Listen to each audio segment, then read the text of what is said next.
programa patrocinat per CaixaBank i Saba Aparcaments. Generosament. Si una persona surt d'un punt A per un camí difícil i una altra surt d'un punt B per un camí més còmode, es trobaran? Acompanyem persones en situació vulnerable des de la infància fins al final de la vida. Perquè nosaltres no creiem en les coincidències, creiem en les oportunitats. Fundació La Caixa. Només és progrés si progressem tots.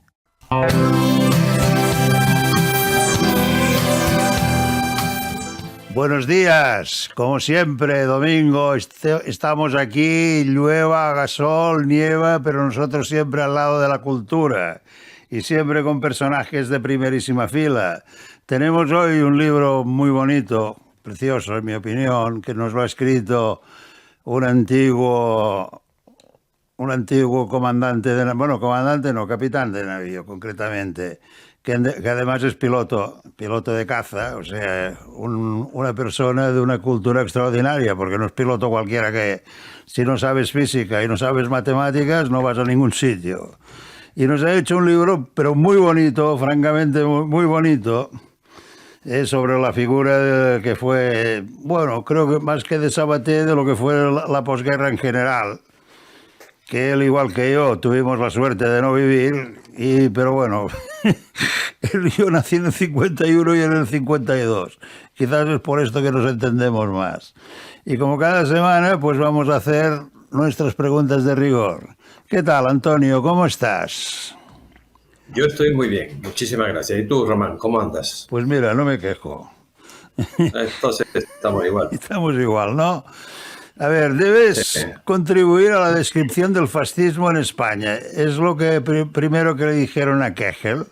A ver, acláranos esto. Lo que dices ¿A quién debes contribuir al fascismo? He puesto.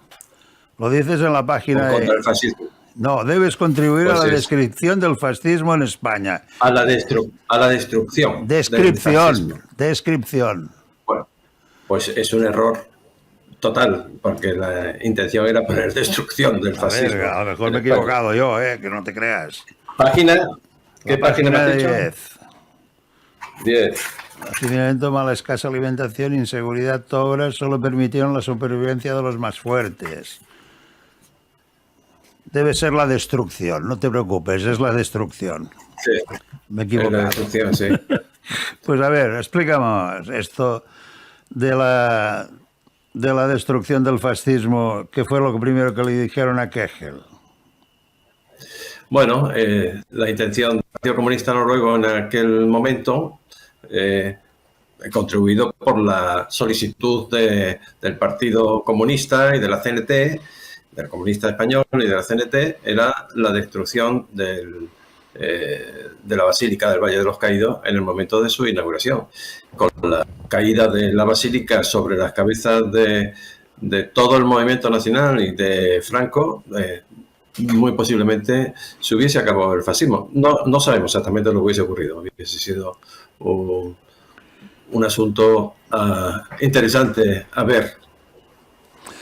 Quico Sabaté era una leyenda y el último de los maquis. Bueno, yo creo que los maquis aquí en España se acabaron porque no podían resistir, porque eran 4 y el gato. Pero esto es una teoría muy mía. ¿Tú cómo lo ves?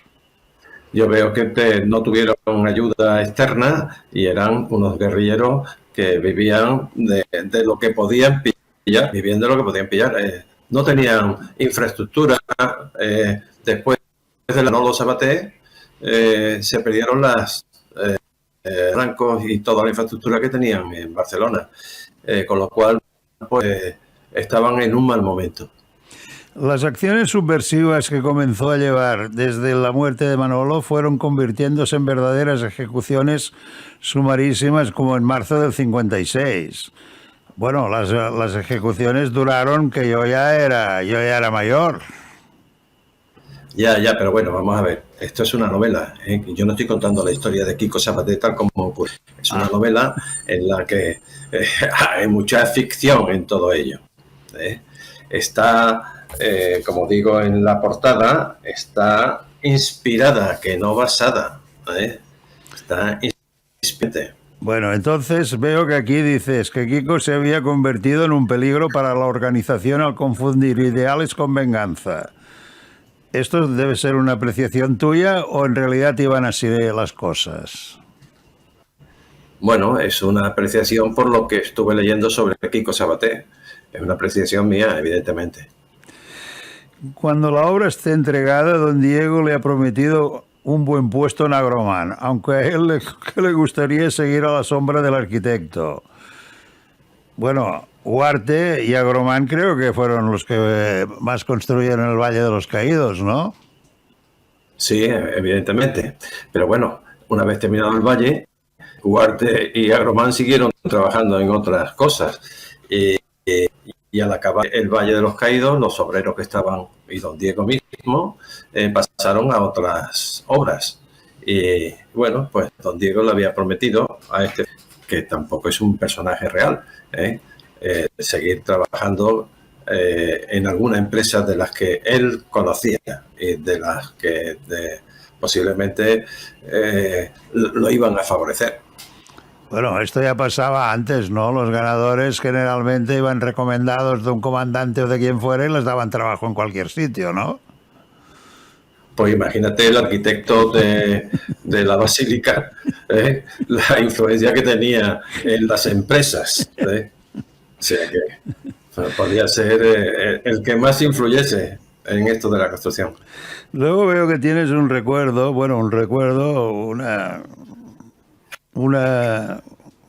no sé si un párrafo un poco fuerte que dice: el comisario Grace, tristemente conocido, se quedó a las puertas de acabar con Kiko Sabaté, el enemigo público número 1 de España. Esta gente que eran de origen catalán, Grace quiere decir crecer en catalán, que se llamaba García Grace, estos eran unos cabrones de tomo y lomo, ¿eh?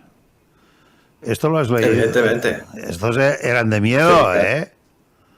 Y luego cuando vino el franquismo se fueron de rositas. Cuando se acabó el franquismo se fueron de rositas. Nadie les pidió una explicación de lo que fueron. ¿Lo sabías tú esto? Igual. Claro.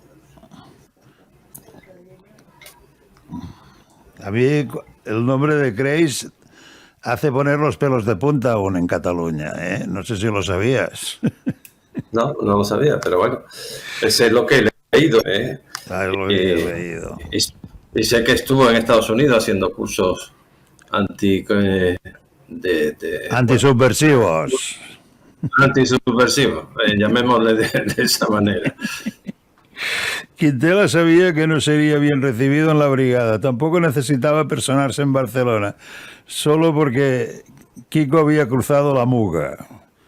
O sea, el cruzar la Muga para Kiko, ¿qué era para ti? Exactamente. Bajar de Francia, que es donde estaba, y entrar en la península ibérica, a través de los Pirineos, lógicamente. Que Gel se entendía bien con aquella mujer, sus gestos eran un verdadero idioma común. ¿Qué nos quieres decir con esto? Bueno, que había una cierta empatía mucha empatía entre ella y el noruego. Y ella era muy explícita en sus gestos y, por lo tanto, que no entendía una palabra de español ni de francés, pues se comunicaba o recibían la información a través de los gestos de ella. Ya, porque una cosa que sí que me ha llamado mucho la atención es que un noruego en aquella época aquí sería como ver un negro de África, porque no se veían ni negros ni asiáticos y buenos noruegos. El único que vio noruegos creo que fue, ¿cómo se llama? Aquel señor bueno, es igual. El comisario Montalvo le repugnaba la tortura. Bueno, es que la tortura yo creo que debe repugnar a cualquier persona en estado normal, ¿no? Sí, claro que sí, pero a la policía de aquella época, a la Dirección General de Seguridad, no parecía que le repugnase excesivamente. No. Y bueno, y pues por su trayectoria, pues tal vez le afectaba más que a los demás. Don Carlos Arias Navarro era notario y no sabía que tenía responsabilidades políticas en aquel entonces. Esto no lo sabía yo, ¿eh? Y acabada la guerra, en realidad fue fiscal, que le llegaron a llamar el carnicerito de Málaga, porque se ve que se llevó por delante medio Málaga, o Málaga entero, casi bien. Explícanos esto. Sí.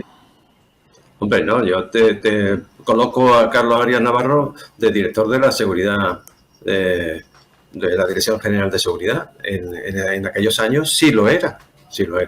Lo que hizo anteriormente a la novela no le viene mal. Ya, bueno, es que te aferras tanto a la realidad sin querer hacerlo, que automáticamente yo me voy a la realidad más que a la ficción. Claro. Hombre, el asunto está que siendo una ficción, la gente cree que es una realidad, pero para Mr. Google, que te puedes ir allí y enterarte si efectivamente es verdad lo que estoy contando o una trola. Las novelas se basan y se apoyan en realidades, pero al final la historia es una ficción. Y ahora volviendo a lo de antes, que lo dices en la página 61, dice: ¿qué hace este sueco cruzando media Europa en un coche con chofer? Realmente era muy raro en la España autártica. Es lo que era una rara avis el sueco este. Bueno, el noruego. Claro, lo que fue una idiotez fue el plan que le plantearon a este pobre hombre. Ya. Que hacía el tío vestido de marino, sentado en el asiento trasero de un coche no visto aquí en España, cruzando península. Eso llamaba la atención a cualquiera que lo viese. Ya. Medina y San Román eran los subinspectores que eran llamados el Gordo y el Flaco. ¿Esto es ficción, sí, o te has enterado que era así? No, es ficción. Es ficción. Yo no sé si existiera un Medina y un Medina y un San Román, como yo.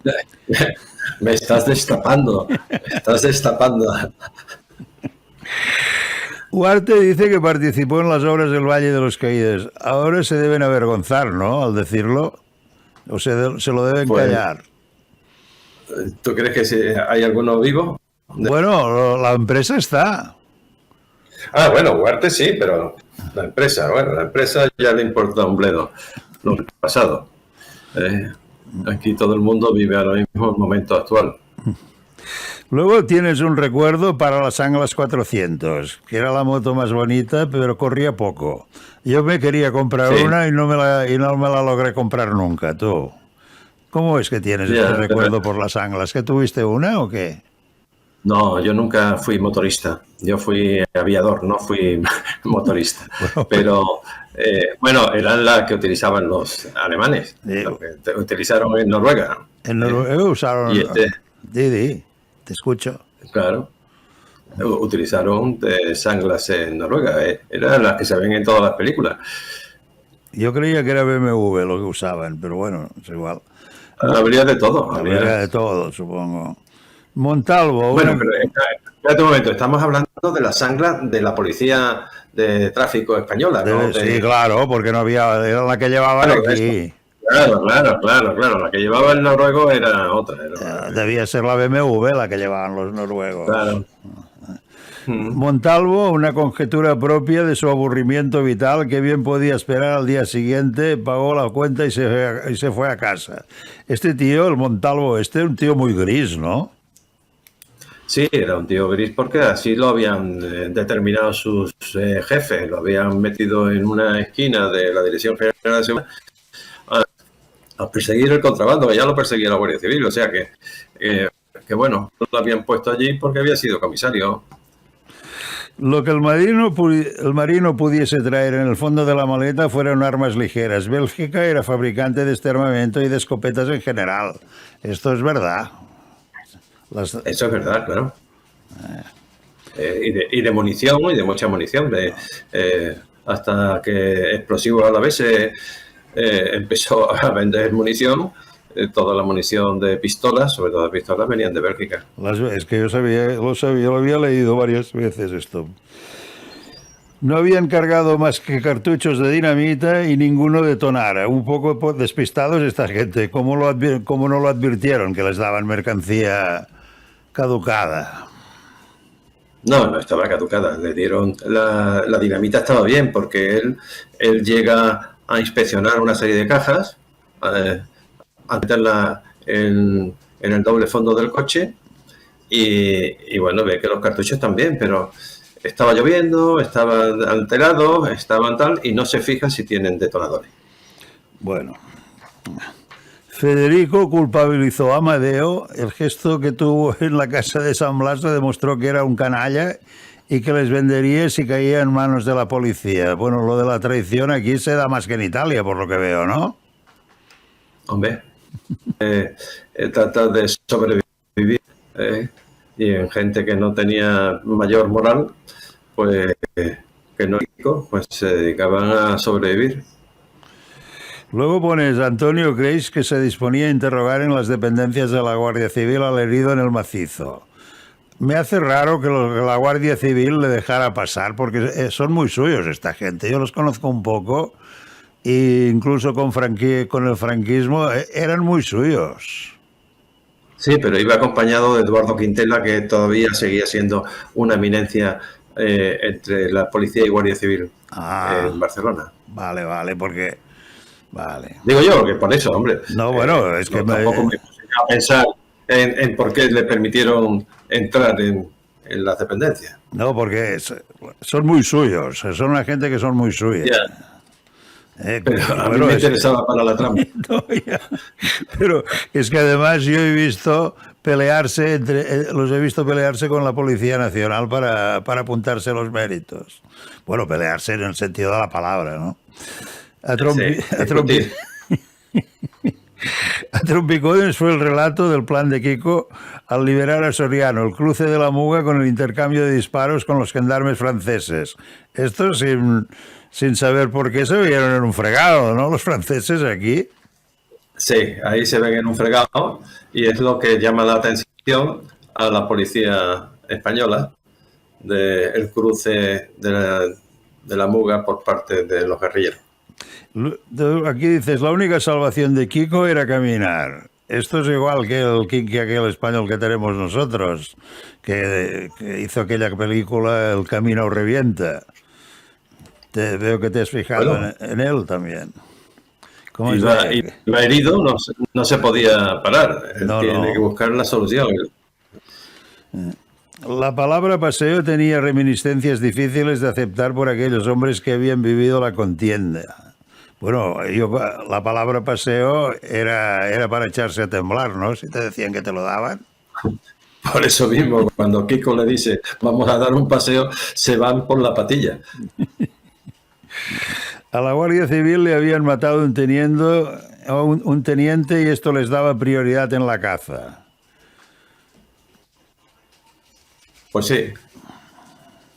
Se supone que ahí se retiraría la policía para que la Guardia Civil fuese la que cazase. La que cazase. A Kiko. Ya. Ganarle a la Guardia Civil por la mano, ya que ellos sí sabían dónde tenían que buscarlo. Siempre ha habido rivalidad, bueno, ya te lo he explicado antes, entre los cuerpos policiales para apuntarse los méritos. Bueno. Claro. Los somatenes, estos eran padres de familia y ciudadanos normales que tenían que tener un arma en casa, pero si eran llamados, en este caso, era por los municipales. Mi tío era somatén y recuerdo que tenía un arma en casa. Jamás en la vida le llamaron. ¿Tú lo habías visto en Andalucía, esto? En Andalucía también había somatenes, pero yo no recuerdo que los somatenes actuasen. Pero sí, en el caso de Kiko Sabaté, fue un disparo que hizo un somatén. Pues este lo sacaron del ostracismo. Bueno, ten en cuenta que disparar no es tan fácil, ¿eh? A cierta distancia, lo mismo le dio por casualidad. Ya. La CNT en Toulouse hubo que hacerse con el control de la operación mal programada para el final del atentado que se hubiese podido ejecutar. O sea, la CNT estaba en Toulouse, según tú, ¿no? Sí. Vale. Bueno, allí era donde estaba Federica Monseni. Bueno, sí. Y Germinal. Solo estaban todos en el sur de Francia, claro. Y luego veo que también tienes un recuerdo para Jorge Semprún, porque dices, dígale a Federico Sánchez que ganó la vida de este señor. Bueno, él hizo, Jorge Semprún hizo aquel libro famoso de Un día en la vida de Federico Sánchez, que ganó el premio Planeta. Sí. ¿Es por esto que lo has puesto aquí? No, señor, es porque ha coincidido el nombre y el apellido. Ah, siempre ha coincidido. No pensé en Semprún y en su novela. Amadeo se pasaba las horas de su detención pensando que podía haber dado con el chivatazo que le llevó al calabozo de la Dirección General de Seguridad. Bueno, aquí volvemos a los que se lo vendían, ¿no? Claro. Pero él no sabe cómo ha podido ocurrir eso. Acababa de llegar de hablar con el otro, con Federico, sí. Y lo detienen. Entonces no ha podido Federico dar el chivatazo, tampoco sabía Federico dónde vivía, o sea que el tío está muy confundido, muy confundido. El sueco solo llama a la curiosidad de todo el mundo, pero no era la prioridad de todos para hacer explotar la dinamita. O sea, el sueco, lo que tú dices, vestido, solo llamaba la atención de los demás. Pero claro, por eso mismo el sueco en sus monólogos consigo mismo no sabe qué puñetas es. Piensa, bueno, si soy elemento de confusión, el más confundido de todos los elementos soy yo, porque no sabe lo que está haciendo. Y al final termina en un caserío, allí con la mujer, y sin saber qué es lo que va a hacer. Tienes una seria fijación por Cuelgamuros, ¿no? Es hasta el final del libro que le llamas Valle de los Caídos. ¿Por qué? Porque te fue Cuelgamuros hasta que se le cambió el nombre y se le puso el Valle de los Caídos.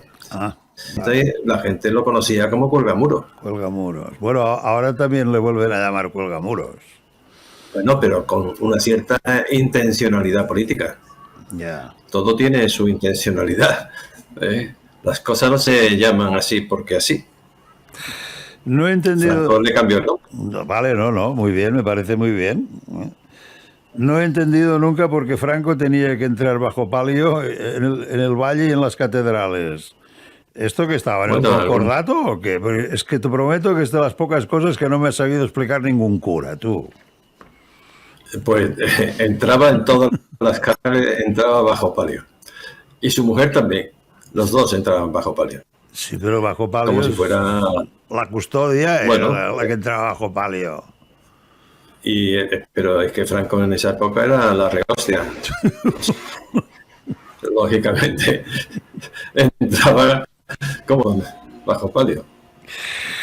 Atanasio apretó el Explorer, según tú dices, y explotó.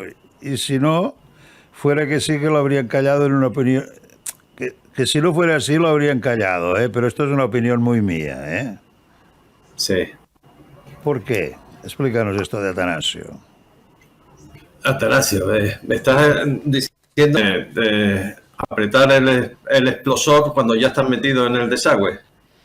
¿O en qué momento te refieres? En la página 166, ahora te lo digo.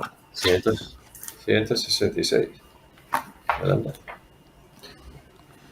Atanasio apretó el explosor y cerró los ojos. ¿Explotó sí o no?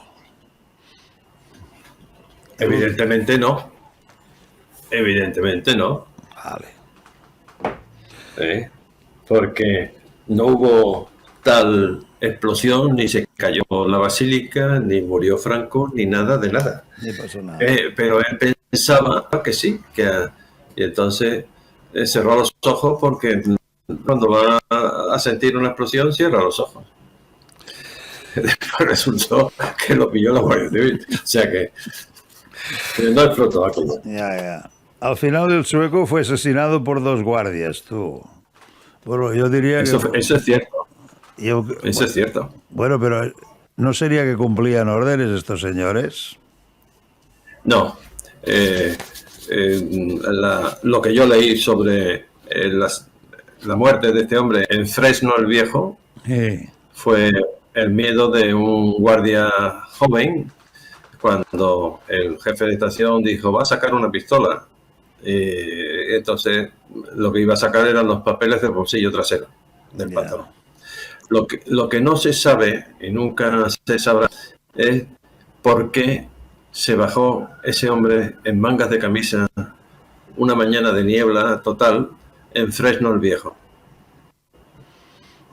Sin equipaje, sin nada.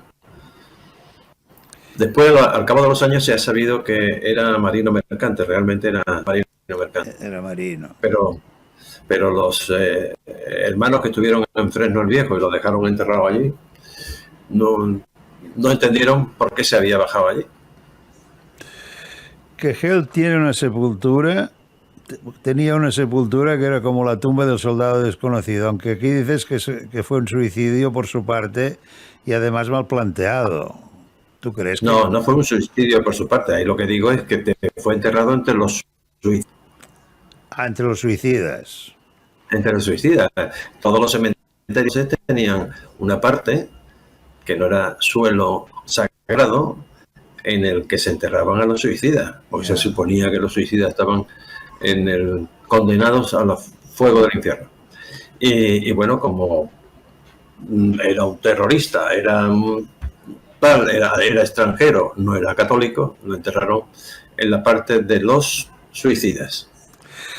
Y ahora aquí he visto una cosa, dices, a mí se me hace raro que en España se desclasifique, porque es un país, este nuestro, que no se desclasifica nada, porque se sabe que aún hay documentos de la República, del franquismo y de la transición que no se han tocado ni desclasificado en la vida. ¿Que no estamos preparados los españoles para recibir las verdades? Bueno, ya estás viendo lo que pasa con los audios de Juan Carlos I. Bueno, pero yo creo que estamos más que preparados, ¿eh? Estamos más que preparados para recibir las noticias de cualquier tipo, para enterarnos de lo que pasó. No hemos perdido esa violencia, al menos en gente donde yo me muevo. Bueno, es que, a ver, en los Estados Unidos creo que es, y los mismos franceses y alemanes, creo que es cada 10 años o cada 15 desclasifican. Y aquí es una vergüenza. Y la gente no pide nunca explicaciones. ¿Cómo pueden haber documentos de la República sin desclasificar? Es que esto lo cuentas en el extranjero y no se lo cree nadie. Ya, pero para mi novela convenía que se desclasificase. Bueno, no se desclasifica, le sacan unos papeles al periodista. Le sacan unos papeles a través de un ordenador de la policía y se lo saca un compañero suyo, amigo del periodista, que es policía. Entra con su clave y saca una serie de datos. A ver, a Mario la visión de la ancianidad le impresionó. ¿Este señor no había estado nunca en una residencia de ancianos o qué? No, era un periodista joven que no había estado nunca en una residencia de ancianos. Pero bueno. Hombre, hay veces que impresionan, ¿eh? Ya. Sobre todo si están librados. Ya. Bueno, pues a ver, dinos tu opinión generalizada. El libro es una historia basada en 3 historias reales, pero reunidas en una obra ficticia. Evidentemente, la tumba y la muerte de Kiel, el noruego, existe. Hay que leer los periódicos de aquellos años en el que viene que se bajó un noruego en mangas de camisa un día de invierno y le pegaron la Guardia Civil. Y se enterró allí de mala manera y no se le quiso decir nada a nadie y no se avisó ni siquiera a la embajada correspondiente. Eso es una historia real. Otra historia real es la construcción de la basílica del Valle de los. Y otra historia es la huida, la fantástica huida de Kiko Sarrat. Entonces, todas estas 3 cosas, si uno lo va reuniendo con imaginación y va cocinando a fuego lento, pues terminas haciendo una novela en la que todos estos personajes están entrelazados, aunque en realidad ninguno estuvo entrelazado con otro. Ni Kiko Sabaté tuvo la idea de volar la basílica. El noruego que mataron en Fresno el Viejo era un terrorista. Ni siquiera era del Partido Comunista Noruego, no se sabe lo que era, pero bueno, todas las novelas se apoyan en la imaginación. Es una historia ficticia que se basa en tres, se inspira en tres hechos, pero no estaba en la realidad. Entretiene porque en una parte describe ligeramente la forma de vida de los años 50, que es en la que tú, Román y yo nacimos al principio de los 50. Y bueno, describe de una policía que se dedicaba a perseguir, más que los delitos propios de los que persiguen la policía, los perseguía en España. Y después, pues, la historia de Montse, una historia romántica que lleva al final a lo que pasó en esta novela, lo que le pasa por luego, y todo resulta al final, pues, unido en una dirección. Y esa dirección es que la operación Filisteo existió en la mente del novelista Antonio Ruiz Berriz de Torres, porque sí hubo atentados contra la Basílica del Valle de los Caídos, la Basílica de Cuelgamuros, pero fueron operaciones que no llegaron a buen término. Esta hubiese sido fundamental en la historia de España, porque hubiese acabado realmente con el franquismo. Al acabar con Franco, todo el movimiento nacional, toda la gente de Falange que estaba en aquellos momentos, en el Día de León, dentro de la Basílica, de haberse derrumbado el techo sobre las cabezas de esta gente, hubiese acabado con una época en España que nadie sabríamos que hubiese podido posteriormente a esa operación Filisteo. Pero bueno, eso forma parte de la novela. No ocurrió al final gracias a Maldonado, a Montalvo, al comisario Montalvo, que fue al final recuperado por Carlos Arias Navarro en la novela, después de una tontería como fue el paso de la frontera de un grupo de curiosos en un coche impresionante, una belga mexicana, un belga y un noruego que decía que era sueco, vestido de uniforme, pues llama la atención del guardia de frontera, y el Montalvo, el comisario Montalvo, que está aburrido, empieza a liar una cosa hasta conseguir descubrir la operación Filisteo. Y es una novela entretenida, simplemente, un pasatiempo. Pues muy bien, hasta aquí. Es un libro que nos aproxima a la figura de Sabaté y a la gente que lo rodearon, así como el ambiente de la España de la posguerra y la obra faraónica del Valle de los Caídos, que no se entiende aún cómo no lo han cerrado. Leer Operación Filisteos de Antonio Ruiz Berriz de Torres, editorial Almuzara. Es fantástico, recomiendo la lectura para todo el mundo. Si una persona surt d'un punt A per un camí difícil i una altra surt d'un punt B per un camí més còmode, es trobaran? Acompanyem persones en situació vulnerable des de la infància fins al final de la vida. Perquè nosaltres no creiem en les coincidències, creiem en les oportunitats. Fundació La Caixa. Només és progrés si progressem tots.